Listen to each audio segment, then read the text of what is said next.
પેટા ચૂંટણીના ઉમેદવારનું આજે ચિત્ર સ્પષ્ટ થશે। ઉમેદવારી પત્ર પરત લેવાનો આજે અંતિમ દિવસ છે।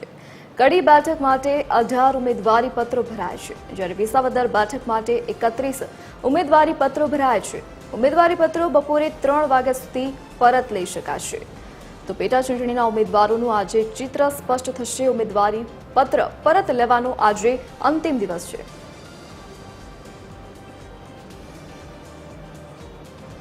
આજ મુદ્દે વધુ જાણકારી સાથે associate editor Arun Shah online પર જોડાઈ ગયા છે।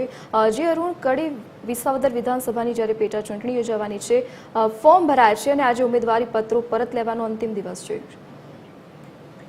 ખાસ કરીને ગુજરાત વિધાનસભામાં ખાલી પડેલી 2 વિધાનસભાની બેઠકો કડી અને વિસાવદર, ખાસ કરીને જોઈએ તો વિસાવદરમાં જે રસાકસી ભર્યું જમું છે, સૌથી મહત્વપૂર્ણ છે કે જ્યારે ઉમેદવારી પત્રો ભરવાની અંતિમ તારીખ પૂર્ણ થઈ ચૂકી છે અને આજે ઉમેદવારી પત્રો પરત ખેંચવાની અંતિમ તારીખ છે। એટલે કહી શકાય કે ચોક્કસ રીતે ઉમેદવારોનું ચિત્ર એકદમ સ્પષ્ટ થઈ શકે। જ્યાં સુધી કડીનો સવાલ છે ત્યાં સુધી કડીમાં ભાજપ અને કોંગ્રેસ વચ્ચે મુકાબલો રહેશે।